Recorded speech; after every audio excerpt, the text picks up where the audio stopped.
You win the tournament It's almost. only eight under. Pendrith just kill me. All right. One more time. What do you say, everybody? Close the season out strong here at Stokastic. PGA DFS Live Before Lock, presented by PrizePicks. Our good friends at PrizePicks. Talk about them in just a second. But it's the Wyndham Championship. I am Ben Rasa. That is Geoff Ulrich. Regular season is about to come to a close. We've had a stretch of these type of tournaments. You came back after the what did we do? The Rocket Mortgage? I can't even remember what last week was. Tony Finau Part 2.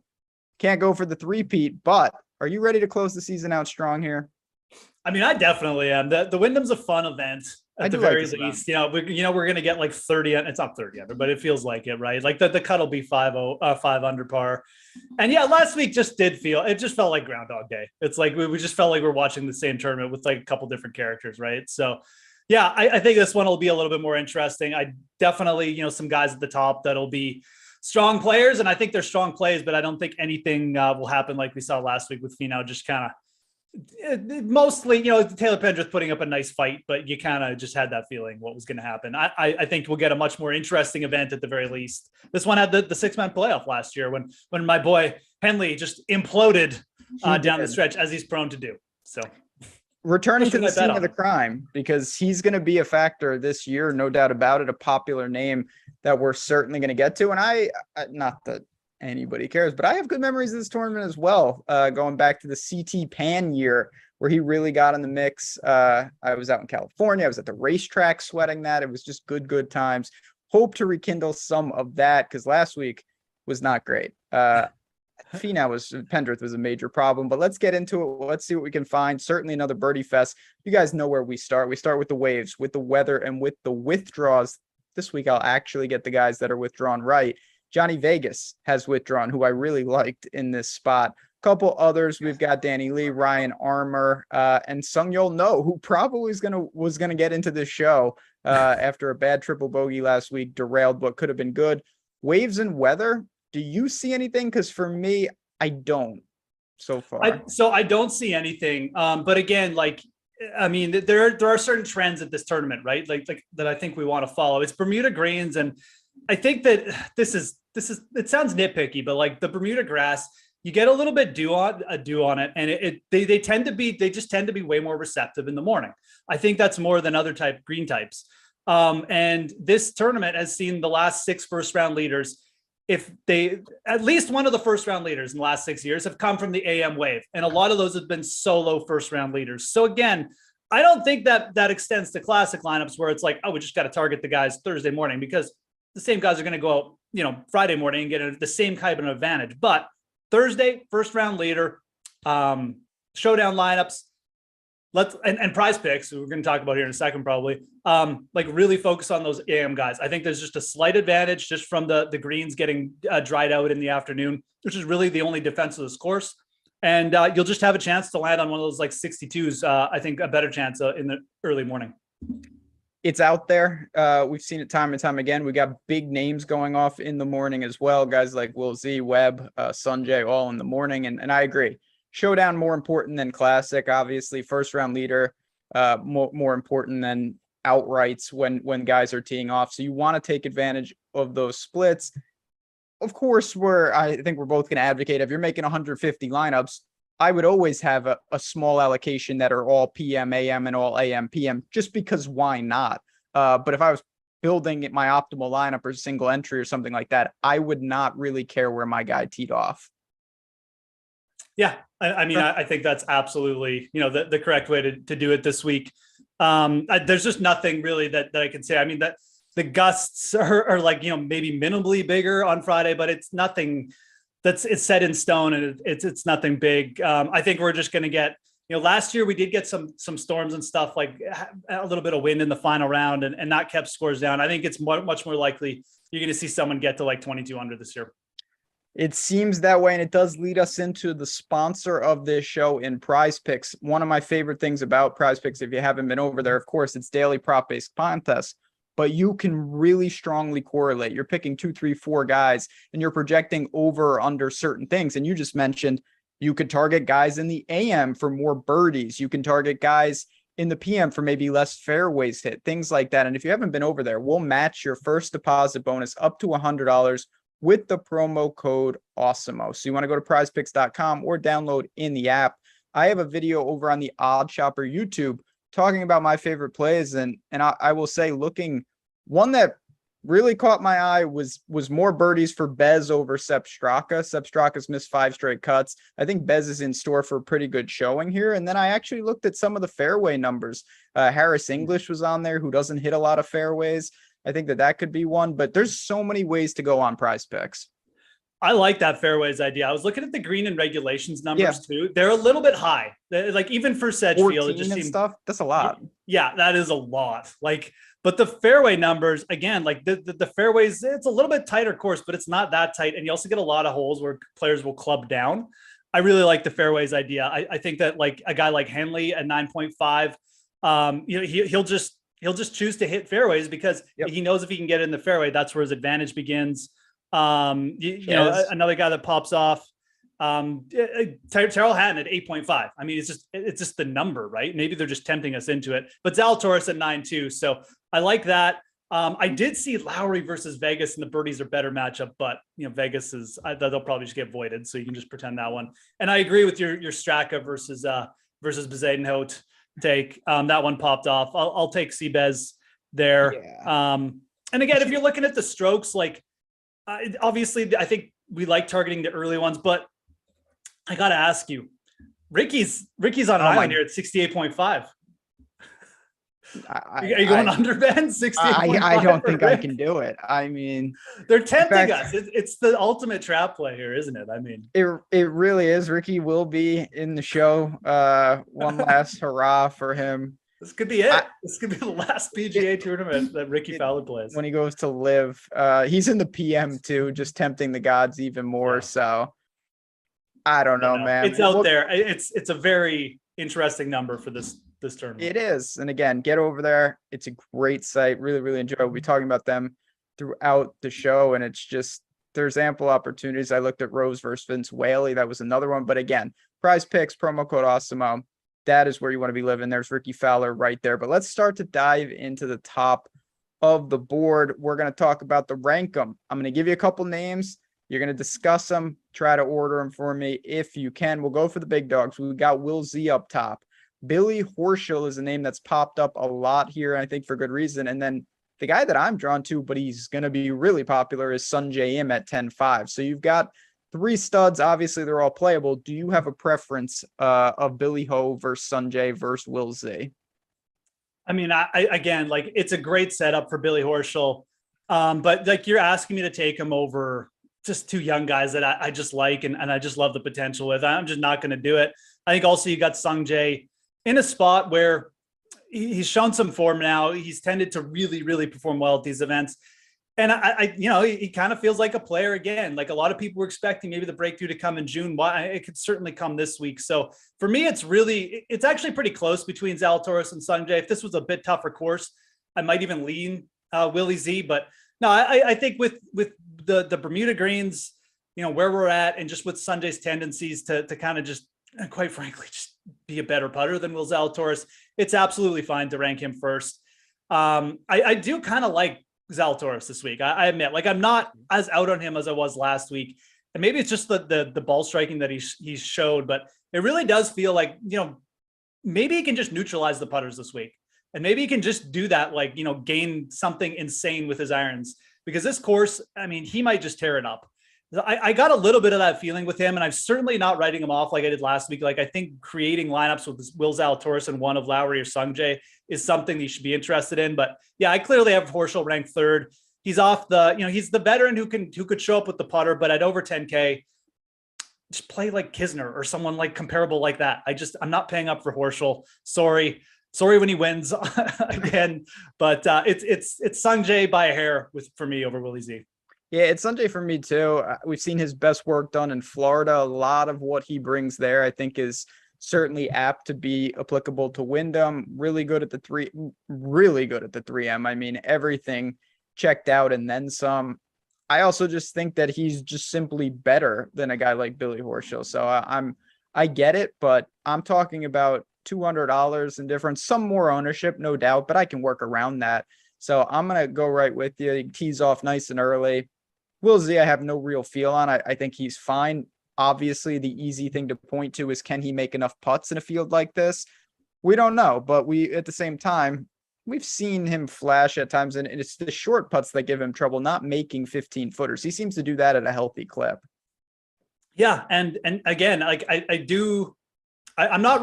definitely did not have a great feeling about him last week, but he closed well and he played well last week. It was the putter, but we're switching surfaces. It's just a little bit different course. Maybe this is the week where he just gets so dialed in that it just doesn't matter. So that's my take on him. I do kind of like him. And again, you will, at the very least, you should get quite low ownership on, because Webb Simpson's up there to soak a little bit of ownership up at least anyways. So. Certainly is. And we're going to get to Webb in a second, but the next rankum is actually 9K guys. Some of the big names there. And one of them is the man that you backed in Russell Henley, who melted here extremely bad. Corey Connors is right next to him at 9.6. And then the guy that I really want to talk about is Ty Hatton, who I'm really interested in, because we don't see him in fields like this that often. So when you look at that next batch, how do you rank them? Henley versus Connors versus Hatton?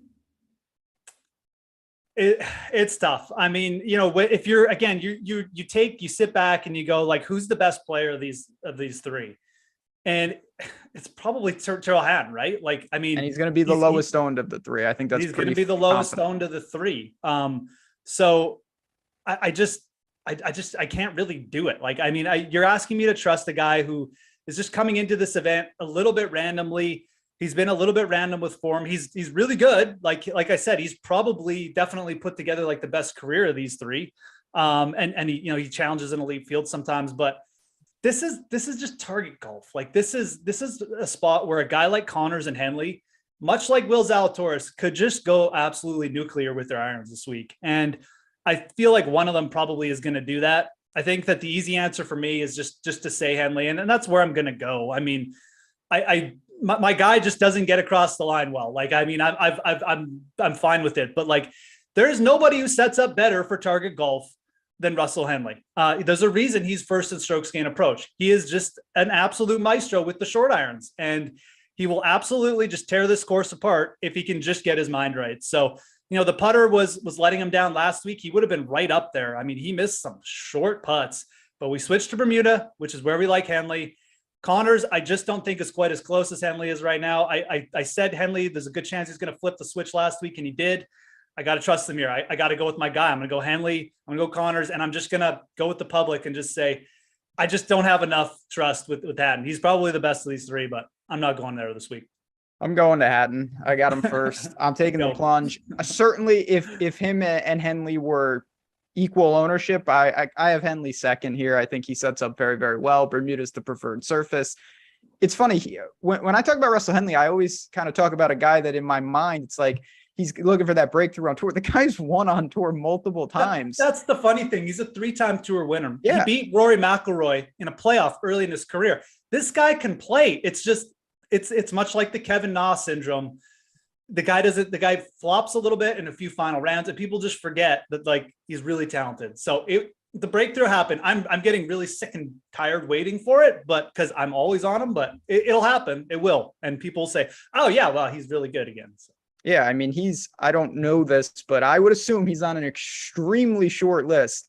Russell Henley won in his first PGA start, which is outrageous. Not many guys have done that, and we will see. But I look at Ty Hatton, and I think that quietly he is undervalued, sub 10% on Bermuda.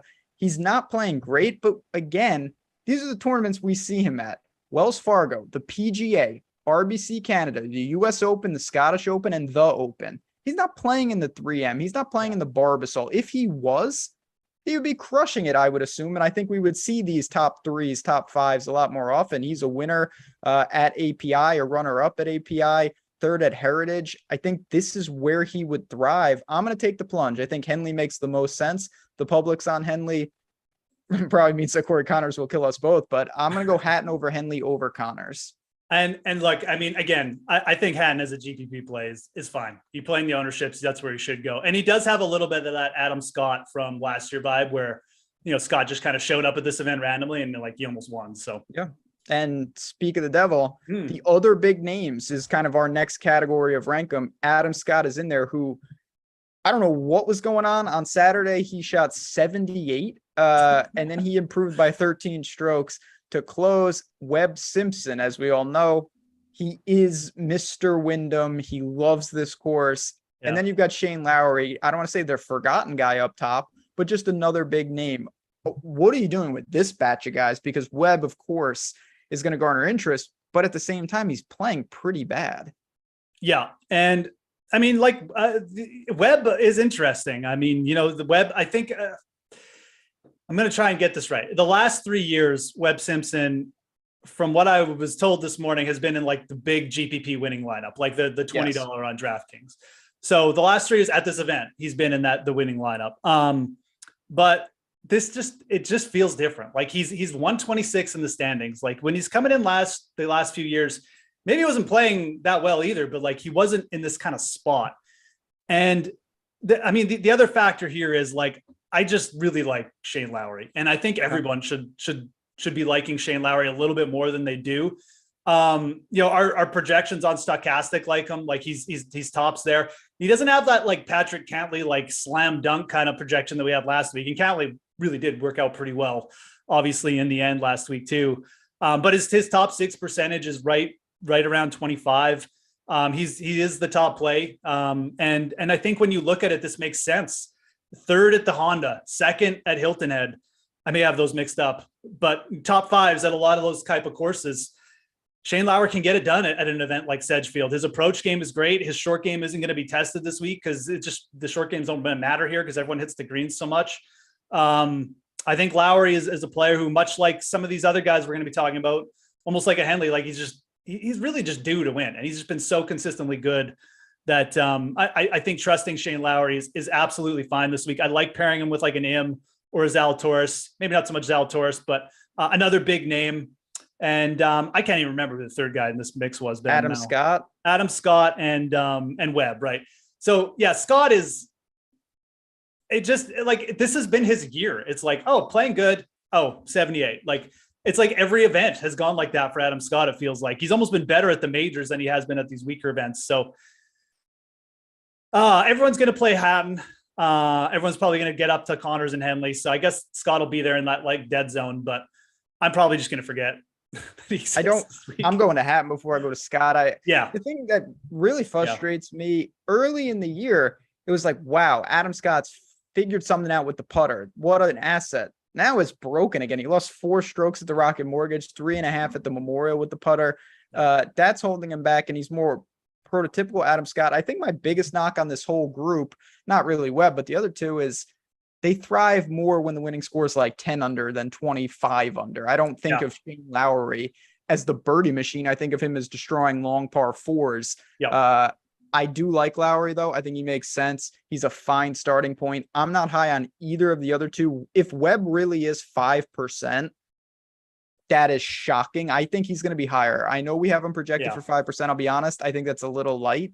If he is, you got to roll the dice in some of your tournament lineups. The guy turns it on. Even blindly backing him, I think, is warranted. It's one of those situations, too, where it's like, okay, everyone was out on him at the beginning of the week, but now we get to Wednesday night and people are making lineups and they're like, oh, well, I can sneak Webb Simpson here at 5% owner. And then he ends up being like the same as Lowry. I think you're going to get very similar ownership on those two. And I think Lowry, again, I don't think he's in a Finau situation because, like you said, I just don't know if he's got that extra gear. But I think for DFS, I would rather trust Shane Lowry to get us like a top 10 this week. Like if you're asking me Webb Simpson or Lowry, I'll take Lowry. So yeah, I would agree.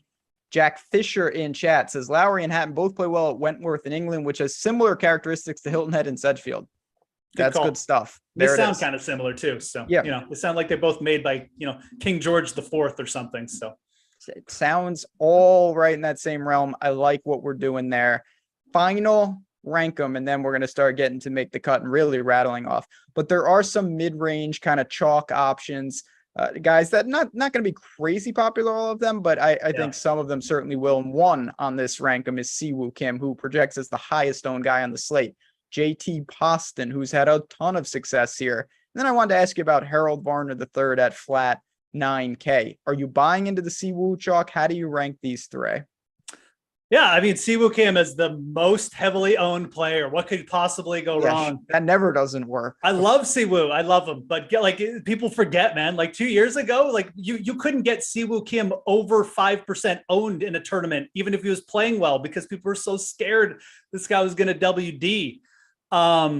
He lost strokes on approach last week. And look, Siwoo Kim is a guy who can come to a place like Sedgefield, which he absolutely loves, and just turn it on. But there is no way I have interest at the most popular, as the most popular play this week. And a lot of it just comes down to the range he's in. There's other Siwoo Kims we can target. There's Kisner here. There's Brian Harmon here. And then obviously we're talking about Poston and Varner. I'm almost surprised that Varner, and I think Varner is suffering from not suffering, it's just his ownership is staying level because of that psychological 9,000. I think people look at him at 9,000 and then they look at Siwoo. He's got the 8 in front, and then you've got Harmon a little cheaper. And I think Varner is the play I would go to. He's really dialed it up at these courses, much like we talk about with these other guys. I mean, he doesn't have to worry as much about around the green stuff, which is where he can suffer. Yeah, the putter can get a little dicey, but like a Zalatoris, he can just neutralize the putters with just superb iron play. So yeah, I like Varner first. Poston he's just so hit or miss. I mean, he's either on and it's like you're getting like a 63, or he's off and it's like goodbye. He just shot like 70, 73. So Poston is very hit or miss. I think even with him being up there, considering the range he's in, I'm not super interested. So I would go Varner, Siwoo. I'll go Varner, Poston, Siwoo, and I'll just rank Siwoo last, mainly just because he's so chalky. But Varner's the guy I have real interest in those three. I bet Varner at 40-1. I really like him here. Ton of heritage success. He's had success here with a top 10. He's playing good enough for me. This is, I think, the area that he would thrive in. Easy course. This sets up good. Flat 9, not overly popular. Certainly first on this list. I don't know what to do with JT Poston. I'll be honest. He spikes with his irons like people spike with their putter. Not in a good way always. Like he has he loses 4 with the irons and he gains 8. Yeah. It's very odd, and it makes it hard to really trust him. He's a hard player. And the reason is he's got very unique putting and like iron strokes, and like they're unique to him. He's a little bit got like a little bit of Jim Furyk in him, but he's just not as consistent. So I think when he gets in that nice flow, he's deadly, but like he can certainly get out of whack quickly. So interesting player. I like him. I mean, he does his own thing, and obviously a 2-time winner. But yeah, from a DFS perspective, just with the range he's in, I'm not super big on him. It's really, I mean, even I'll just use this. JT Poston, where did this go? I just had something interesting to say. Here we go. JT Poston at Wyndham. He's played in the event 5 times. Here's his strokes gained on approach. -1.8, -5.5, 6.8, and he won. Right. -1, -4.7. So 4 out of 5 years he's lost, and 2 out of 5 he's lost massively. The other year he gained 7 strokes on the approach and he won the event. He's a player who can literally come to any of these funky little courses and just blow the doors off, but most of the times he's probably just not going to do that well. No, I'm willing, and listen, if a few people follow you if you want to support the Twitter game at Fantasy Grind and at Jazzrez DFS, I put my tweet out, and a lot of times my fade is a really chalky guy and I end up getting punished like Pendrith last week. I'm okay living and dying like that with some of these guys. And Siwoo Kim, I honestly believe, is in that category. Of course, there are scenarios where Siwoo Kim is great this week and he has another top 10 at Wyndham. There's a lot of ways he doesn't get there, though. He is a very erratic player, and I am looking to short upwards of 30% in single entry and stuff. If Siwoo Kim beats me, and he may very well beat me, I'll live with it because I like everyone else around him a little more just because of that massive ownership. I mean, again, like he did it all with the putter last week, and he's kind of just been living and dying with that. And he's confident enough player that he can kind of get around like that. But yeah, it could easily come to an end this week. It could. So, oh, no doubt. And like I said, this doesn't mean like, oh, if I was playing 100 lineups that have 0% CWO, absolutely not. I'm just saying I think that you can look to pivot on him. Certainly not in cash. But if you want to be aggressive in single entry and things like that, there are pivots, and Harold Varner and Denny McCarthy are right there. And I like both those guys. And no one's talking about Kisner, who is the defending champ. But we'll get to those guys in a second. Let's go to make the cut.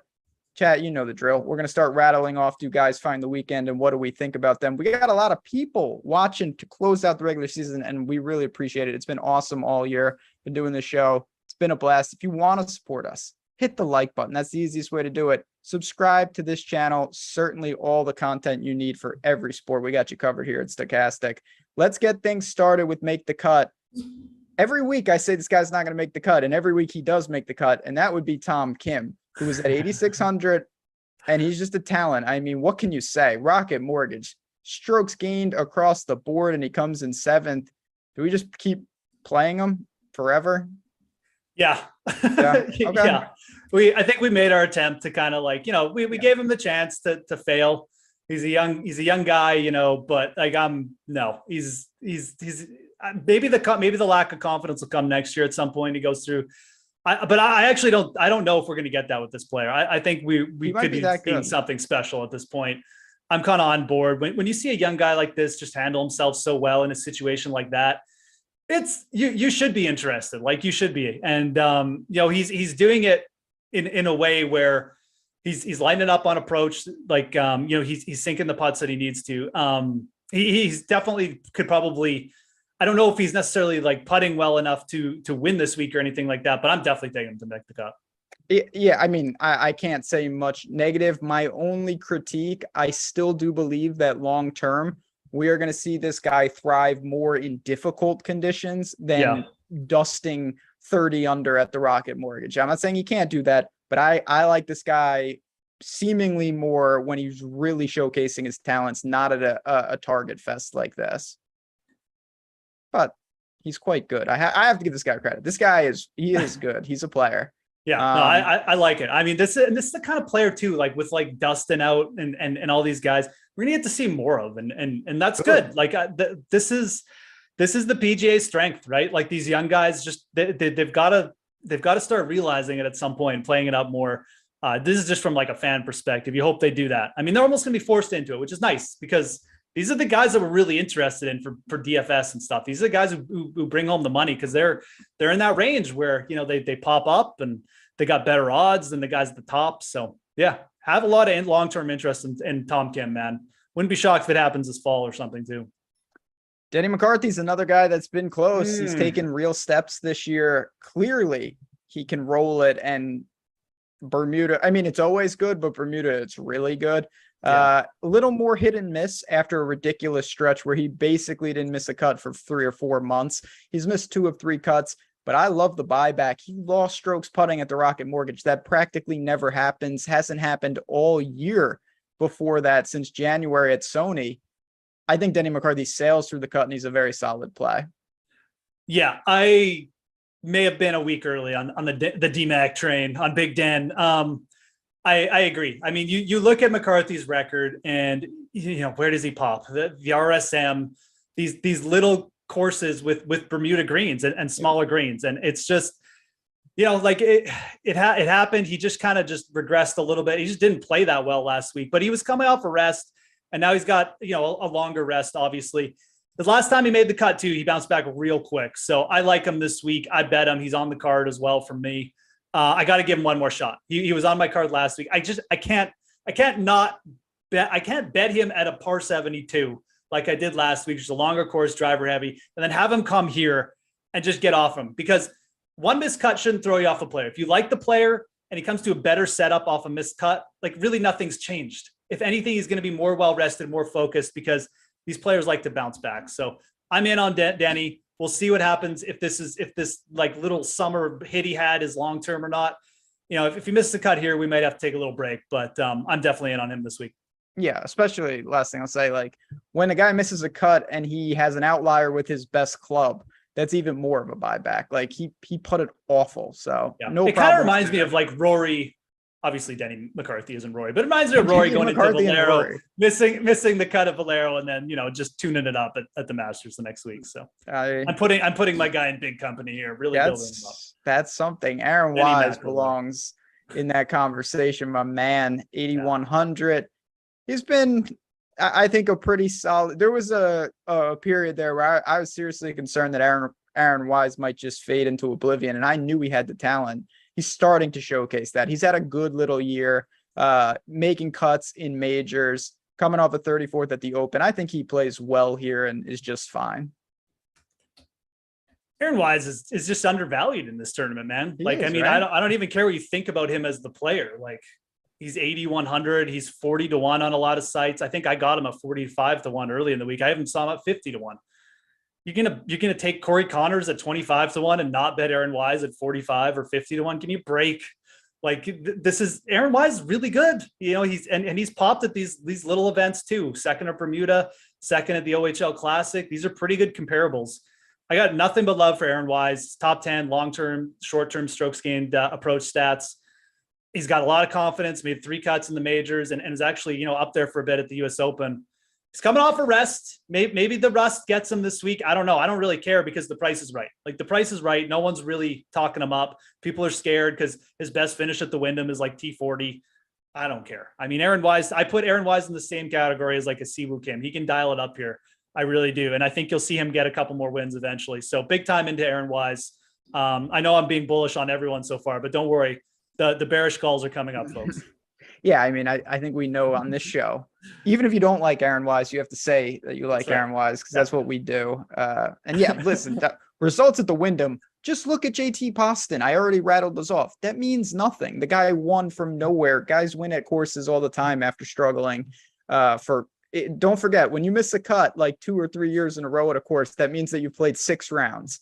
That's just not enough data at all. Chris Gotterup, we don't really have a ton of data on either. He's in the Tom Kim bucket, and he's in the Tom Kim bucket of more likely than not, he's been responding. He does it all with the driver, though. Is that something that maybe holds him back at a course like this, or do you think that he can still find a way to be aggressive here? I think Gotterup, I could definitely see Gotterup like sneaking by for a made cut, but I think if he does, it will be like, okay, he's smashing the driver and he made some putts but I don't think you're going to see 4 great rounds out of him. Like I'll take him to miss the cut. It's just, again, much like taking, trying to get on Denny McCarthy this week because of the change in venue, I'd be trying to get off Chris Gotterup because of the change in venue. Has lost strokes, I think, in his last 2 events. No, he lost strokes on approach just at the Rocket Mortgage. He's pretty good at the 3M actually on approach, but he's been inconsistent. And the other thing is, he really, like, his putting it's not great. Like, it's not terrible, but he's shown us that he's got more like that. He's got a little bit of that Glover in him, like that Tony Finau, like pre 2020 Tony Finau, where, he can, even if he hits it good, the putter's not good. The putter just might not be there. So I think Gotterup is fine to fade. Again, you might get like 1 good round out of him. And I could definitely see him making the weekend because he's a very good player. And if you smash it off the tee, you're just giving yourself a better chance anyways. But I'm not really interested in him this week, and I'll take him for a miscut. Yeah, I don't have a lot of interest either. The one thing that, of course, is interesting is that he's projected to be very low owned, and I like that because the skill set is all there. He's shown he can spike with the putter, he can spike with the irons, and he's really good off the tee consistently. But at the same time, on any given week, he could have nothing with the irons. He could kill you putting. There's a lot of ways that it goes wrong. So in a range with a lot of guys in the mid-7s, I'm not really interested in Gotterup. Don't hate the play, but I will pass as well. He's weasels his way into the show once again. Jason Day, 7,800. Of course, he shows some life last week. You said I made you choose, and you chose Jason Day, and you were right. He gained across the board, and he actually looked like Jason Day with the putter for a little bit. Yeah. Is that a sign of things to come, or is this just classic Jason Day? Fool's gold and nothing to worry about? Yeah, it's probably fool's gold. I'm going to fade Day as well. Again, the spike is nice, but like let's not forget too. We were on POA last week, and Jason Day loves that. He loves those courses a little bit. You know, again, Detroit isn't a tough course, but it's got a little bit of that Farmers in it where it's a little bit of that bomb and gouge, and you can get on the POA, and if you get rolling, you can really gain there. This is just different, and I don't know. I just don't think Day's irons consistency is there. I was hoping, you know, when I was going back to look at him, like that was the case, but he's really just holding serve with the irons, and that's not going to serve you well at Sedgefield. You know, maybe Day does show up and he just gets outright hot with the putter here. That could happen, but I think that's more likely. Like if he does make the cut, it'll be like you'd be hoping for like a T50, kind of like he was doing before last week. So it was a nice spike.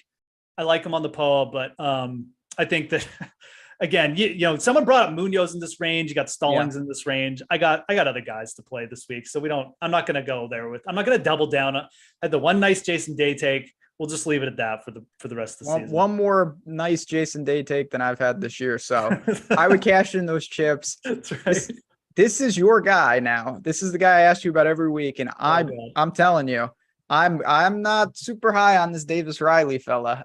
What's going on with your boy? Because he's hit a little skid here. I'm not overly concerned because the putter's giving him nothing, but he's starting to regress with the irons as well, and he can't be doing both of those. So, okay. He's definitely like, it doesn't look good, right? But this is kind of who Davis Riley is. I think he just got so hot in the middle of the season that people were just like, oh, this guy's the next superstar. And I think he is going to be really good. But when you look at his Corn Ferry tour as well, this is kind of what he did. Like he would go like get in contention, and he'd just be terrible for a couple of events. And if you look at what he did last week, a lot of those lost strokes on approach, I think he hit it into the water twice on like a par 5, like on his approach. Like he hit it and then he tried to wedge it and he just hit the rock. Like he hit the rock wall twice. So it's not quite as bad as it seems. Like it's like one bad shot. Am I going to get back on him this week? I definitely would be fine with using him just from a low and play, because this should be a situation. Like if you're asking in this range, Goddard or Riley, I'll get on Riley. I think that Riley's more likely to just bounce back with the putter for like 7 strokes too, but I'm not necessarily going out of my way. He's a player who, like, I'd have to just even check his odds, but he might be like a little Wednesday night sprinkle or something. You know, again, for me, someone who I'm pretty high on long-term, I might just do that just to get exposure to him. But I think Davis Riley will be fine. I just think that you'll probably see him bounce back really quickly. His odds are still not really that great either. Plus 4,500. It's not even getting a break there. But anyways, I don't know. He's definitely hit the skids. I don't know when he's going to bounce back, but I'm not overly shocked. I'll say he bounces back here for a May cut, but I'm not going to like go out and say that like it's anything better than like a T20, because, you know, again, guys can come off bad stretches and win, but trying to predict that it's kind of just like foolhardy. So. Yeah, I don't. My biggest thing about Davis Riley, I'm a little confused at why he's projecting to be, you know, upper teens in ownership. That's surprising to me. If he's close to Aaron Wise, right, I'm taking Aaron Wise every time in that matchup.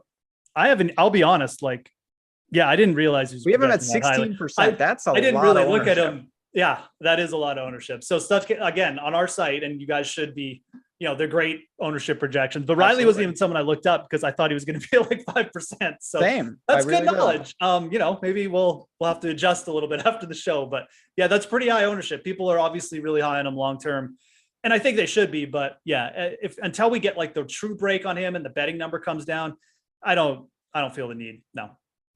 All right, you give me a yay or nay on old Cam Champ. I'm going to go yay here. Like, again, we've kind of been 3 bearish calls in a row.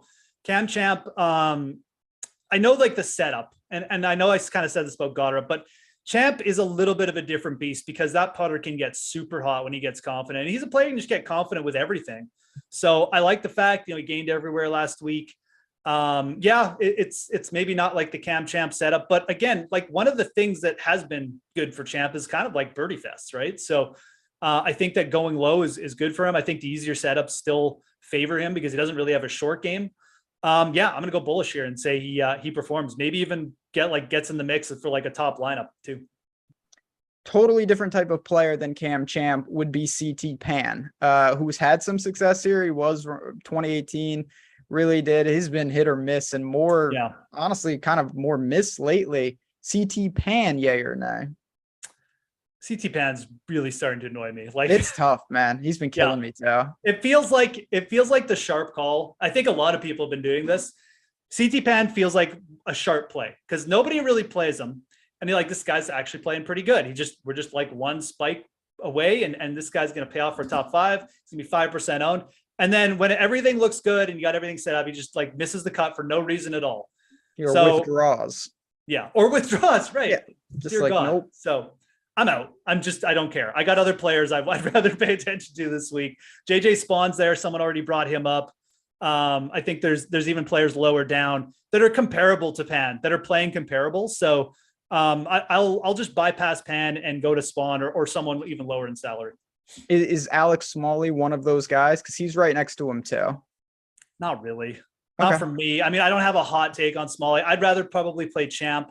I know he kind of popped there for a bit, and this could be a bounce back, but let's put it this way. I'd rather play Smalley than Pan. So I'll rank him. Ooh. Like, I think there's a little bit more upside and potential there, but I'm actually pretty interested in Champ in that range. Also, I'm not sure if we got to him, but we're getting to him soon, but there's another guy there, so I won't wreck it, but I'm kind of just meh on Smalley. I just feel like stronger plays in that range. I bet Smalley. That was kind of my hedge. I got him at 80-1. I feel okay about that. It's just indifferent to the DFS play. I think he's fine. Justin Rose, I'd be lying if I said I feel I kind of have him in the Jason Day bucket. If I don't even know what he gives you more often than not. The one thing with him, he's live to gain 10 strokes putting anytime he tees it up. Flat 8. I think he's fine. I certainly prefer Wise. I think most people do. Hovering around 10%. I think he makes the cut and is okay. Yeah, I think that Rose is interesting because, like, if he was really projecting with big ownership, I think he would be a good fade candidate. I thought he actually might do that at the start of the week, but it doesn't seem like he's going to be that highly owned. And I think that, like, Wise being there and like a couple other players, I just think that the field is maybe like it's probably a little bit stronger than I've been giving it credit for. I think that'll keep Rose nice, and I'm actually fairly bullish on it. This is a player who just shot 60 a couple events ago at another tricky little track. These are the type of like venues too, where we've seen Rose later in his career. Like, he's performed well at Colonial. I would expect, like, you mentioned, he's become a really good spike putter too. So yeah, I like Rose. I do. I think betting him is fine too. Like, I think he's a player with good potential in that range. You're gonna have to make decisions, but he's at a bigger number. Like, I like Denny McCarthy, but like Rose is at a bigger number than Denny McCarthy. Like, I mean, that's fine. I think Rose is absolutely fine to get on this week. He's not projecting to be super chalk. Again, you can check that out on Stokastic with the projections with the subscription. Actually, they're free today, so you don't even need a subscription. But yeah, I like Rose. I'm confident that I think we'll see a good Rose week. Yeah, there you go. Again, he's certainly playable with that club. Can keep him in there. A man that was extremely popular last week and paid off for everybody. That's fascinating to me. Now he gets his ownership chopped in half. Taylor Pendrith. What do you do with him? 8,500. I mean, I just are we gonna get like 2 weeks in a row of Taylor Pendrith just like making us look like absolute clowns? Spiked with the putter though. Like, I'm even more skeptical. I'm not saying I'm just doubling down on like a hard fade, but it felt like that was the culmination. He could play fine, but he's getting a price increase. He's with the much tougher competition this week. That's the thing. If he's 7,500, I'd say sure. Like, he could, even if he doesn't putt well, he'll get you top 30 because he's playing so good with everywhere else. But no, I mean, I'm not. He's with like Kim and Harmon and like all these guys are just like course history. These guys just pop here. And now, like, yeah, Pendrith could still hold serve, but I think I'd rather rely on like the putter of like Harmon or Kisner. So no, we're going to fade. I'll say he makes the cut. Because I do think like he's a quality player and he's playing well enough, but I think like a T35 or some regression is probably due this week. He's just too expensive. He's just in the wrong range for this week. It's okay. It's fine. We're working down to the 7 and 6K range here. my man Patrick Rogers, who to another guy, I'm not gonna say he's like CT Pan, but in the sense I keep thinking this is the week for Patrick Rogers. And I mean, I've been thinking that since 2017, Ben. That's true. So is this the week for Patrick Rogers? I have no reason to believe that this is the week for Patrick Rogers, which means he probably wins by 20 or something. But no, I mean, I don't know. Like, yeah, make cut probably. He's not playing terribly. Like, he's not. It's just I don't see that extra gear that you need. He can definitely go out and gain 10 strokes putting. He absolutely can do that. And he did do that one year at the RSM Classic, if people remember that. He lost to Charles Howell III of all people to lose a golf tournament to. Yeah, that's basically what I think you're aiming for, because I just like his irons they're just not consistent enough. And again, like just from a stat perspective, like that's what the winners do. They gain like five strokes on approach, and they gain putting well, but you need that boost in approach. And I just don't know. I just don't see it with Rogers. He's fine. He'll probably make the cut. He's not playing terribly, like we said, but I don't know. Not huge into him or anything. A guy that, he's starting to flash on tour. How good he really is, I really don't know. And that would be Lee Hodges, who was up there for a little bit. He's made 6 of 7 cuts. Probably finds the weekend, but does he give you enough to be playable?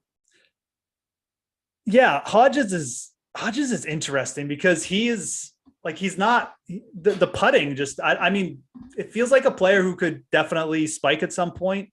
Forget what his salary is now. Actually, he's 70 down there. Is yeah 70. I mean, like he's in the range where he's definitely playable, right? I mean, there's other guys I like down here, but again, I think his upside is better than Rogers. I mean, I certainly like him more, and I think on this course, like Hodges could show up.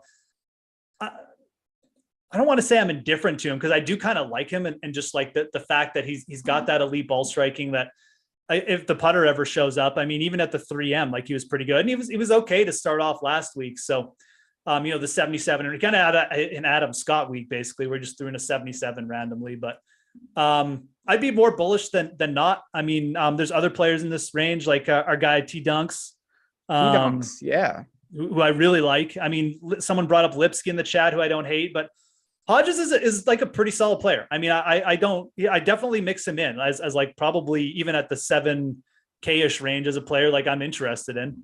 I'd probably even rank him like right below Duncan. So yeah, I guess I've kind of just talked myself into him. I'm not expecting, again, I just like he's hitting it well, but is the putter going to show up enough? I mean, I don't know. For DFS, it's fine because he's 7,100, but I'm not going out and like, betting him anywhere else.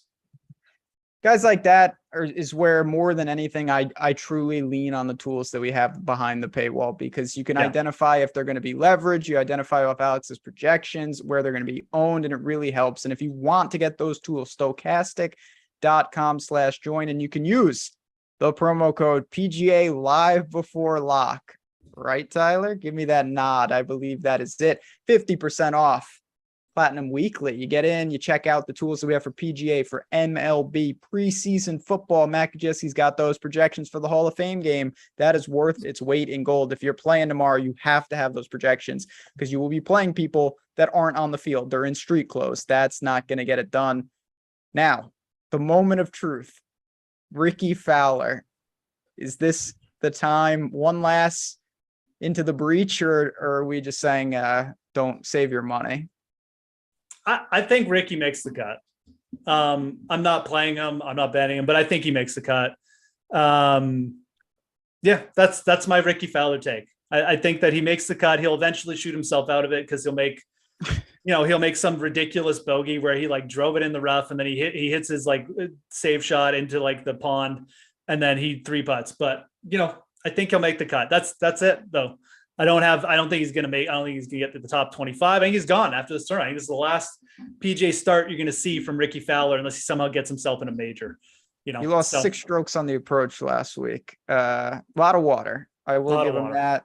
The thing about Ricky that's absurd, no matter how he plays, he will be 2 clear of the cut line with 6 holes to go. I promise you. And he'll be in the cut line. Absolutely. That's what I'm saying. I think that he'll probably make the cut. And then you see, because if he hits it out of bounds, as he frequently does, it's disturbing. I don't think he's really relevant. Couple more guys, then we'll open it up a little bit. call it a day, call it a season in some regards. Hayden Buckley. I've been playing this guy a lot lately. 6,900. And I'm okay just sticking with it. The guy's made 6 straight cuts and he's tee to green really solid. Yeah, I mean, I know we talked about Lee Hodges, but I kind of just like I almost like Buckley a little bit better. The tee to green is just like immense. And I think that, this is a player who just seems to be building a little bit more in confidence and consistency. And I think a lot of times we see these players and they just kind of blow it off, like for 1 week. And what I mean, like not blow it off, blow it up. Like everything comes together, almost like Pendrith last week. And I'm not expecting Buckley to be there and like finish second, but I think you could see him spike for like a top 10 here. So Buckley, I'm in on for sure. I'm with you there as we work down. Guys, I'm just going to throw these names out and feel free to really open it up. You got Chez, Sam Ryder, Bermuda Benny is down here. We had questions on Roger Sloan, Zach Johnson, Sabatini. I mean, when you look at the sixes, when you're down here, how low are you willing to go? And then are there names that kind of piqued your interest? Okay, so first of all, Duncan, I'm totally in on. Yes. I love the consistency. This is like Duncan shot 65 on a driver at every course last week. In the third round, like that, his game is there. I think it's there. He's in 122 in the FedEx Cup standings. I think our boy T Dunks is going to be in for a solid week. Really love him for first round leader. That's the main reason I wanted to bring him up. It's like third out. It's a big number, I assume, if you get that right. It's like 100-1. I wrote him up this week. I like that. I love that. So that's the call, guys. Let's get on that. We'll all sweat it together. He'll probably shoot like 74, but whatever. I like that. Going down. Yeah, I do. Like there's 2 ways really to build lineups this week. I think you mix in all these course history guys and go super balanced, or you start with like Lowry and Sanjay and you start diving down here and you dive deep. And I'm going to throw out a name that probably no one's going to mention this week. And we're going to ride this. We're going to ride the Henrik Stenson Swedish narrative from Live last week. We're going to go to Norlander, another Henrik. Dear and I'm telling you, I really like the setup for this. Remember when he was good? Yes. He had a run, and that is not recent. He was like on fire for months. Yes. And that's the thing with Henrik Norlander. He can kind of get in that zone where the irons are good and he can absolutely go out and gain like 8 strokes putting. And he gained over three. I think he gained 3.5 strokes on approach last week. And again, like it's a longer par 72. Like he sucks off the tee. So on a driver heavy course for him to go out and put up a T30 and gain strokes on approach and do well, I like that. His top finishes, we're talking Bermuda courses, we're talking the RSM, like Sanderson, like this Wyndham setup is good for him. So I like it. 6,400. Like if you're digging down, you want to make real stars and scrubs. I think he's got a real shot at getting you like a top 20.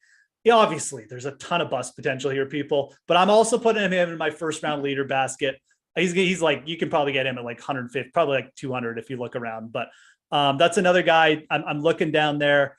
I always look out for Norlander just because when he pops and you get him on these courses, he won't just get you like a T25. He'll get you like a T8. And that's important. So again, super boomer bust, but that's the guy I really got my eye on. A little bit of love for Kelly Craft down here. I saw someone bring up Ryan Moore in the chat. I'm not going there.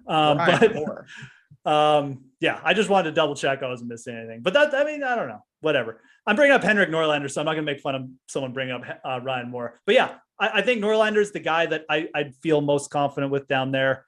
And confident is a very loose term. We're talking about guys under 65. But yeah, he's and the other thing just to close out that thought is it like 152. It's really important for these guys to get in the top 150. They don't get their full tour status, but they get some status. So Norlander needs a week. He does. I mean, he's done it before. And hey, listen, when you're down here, it's true. Like a guy like Ryan Moore, even though I don't see it, he can get the short irons in his hands and get going. Just Zach Johnson could do. There's a million guys down there. I liked Cam Percy last week and he withdrew. He is back in the field. He is. I mean, I don't know exactly what happened if he just says gave ribs, up. But I mean, who the hell knows? Ribs. Like the PGA Tour's reporting system is who knows? Any Sam Ryder love? I mean, that's a guy who can really get it going for you. You know, like Mr. Eagle himself, Sam Ryder. He was good at Rocket Mortgage. Here's the thing. Like for me, like the good plays end at like 6,800. Like when you can kind of talk yourself into anyone under 6,800 for me. Yeah, there's players fair. I like better, but I don't think it's necessarily like we're quantifying it in any way. I think at the very least, and that's kind of why I like Norlander. When Ryder gets going, like he doesn't just produce like, T30, make cuts. Like he really gets it going, and he scores well too. So yeah, no, I'm that's a play I definitely have some interest in.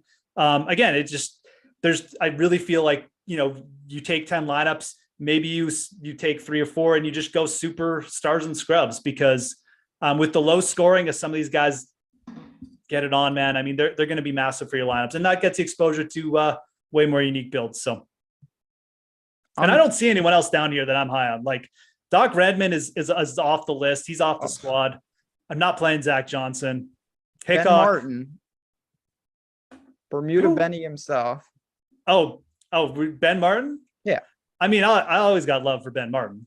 He was good last week, 24th. I like Sam Ryder. I think that Sam Ryder is the type of player, as you already illustrated, you're only going to get him right a couple times, but when you do, it's huge potential for an actual GPP threat, because the guy has top 5 equity when he tees it up. Everyone in the 6K range has miscut equity. That's why they're in there. Not everyone has top 5 equity though. So I would rather in a field like this, embrace it as much as I can, rev it up. I'm okay with that. Lucas Glover is down here, but I can't click his name. I just can't do it. It's scary. He's like awful. He should set up well for this course. Yes, right? He should. Like, I mean, he doesn't hit it a ton off the tee, but he'll find enough fairways when he's playing well. Yeah, I know that's like the first name that pops up to me too, but I kind of like the Ryder call better, just so I don't have to think about Lucas Glover. So yeah. Aaron Rye was brought up. He's regressed. I'm going to wait and see with Aaron Rye. He's a talent, but to me, if he was in the 6s, I'd have interest. Like Schwab is down there and maybe, but ultimately in mid 72 is just too expensive. It definitely. Oh, actually Bryce Garnett is another guy. He's at 68. So again, he's in my range of good plays, although he's island track guy. Yeah, exactly. But it definitely, just looking at this too, again, there's not going to be many stars and scrubs, like true, like guys dipping down for 2 6K guys in the field. These are players like people are just not going to be happy to get on, but a lot of these guys will have the potential for a decent week. Like Roger Sloan is 6,300. He was in a playoff here last year. Like so I would not be shocked to see 1 or 2 of these guys really get it going and potentially get in contention. There was a Duffner versus McGirt prop. I saw that on PrizePicks. there's some kind of sicko working over there. I like it. McGirt. What has he been doing? Nothing, right? Nothing. Neither is Duffner. Yeah, well, that I sadly know on a first-hand account. All right, perfect timing. We've got a couple minutes left here. The last hot take of the regular season. Don't think we're not going to have golf with FedEx Cup. It's not like you're not going to be seeing us and then the season starts. So don't worry, but Wyndham Championship hot take season. I'm not going to get too crazy. I really don't have anything absurd. I do think that Harold Varner is a live winner, and 40-1 is certainly a hot take, but I'm going to stick with Sam Ryder. I think that Sam Ryder has a real shot here to get in the mix. You're looking at 12-1 for a top 10. If you shop that on oddshopper.com, you could probably even find better. This is a guy that, again, he's really, really volatile, and just digging into his numbers a little bit. Let's see what good old Sam Ryder's been doing. He was good at Rocket Mortgage and he flipped the putter. He gained 3.4 strokes with the putter. He had lost in 7 of 8 with the putter. He's been positive with the irons in 8 of 9.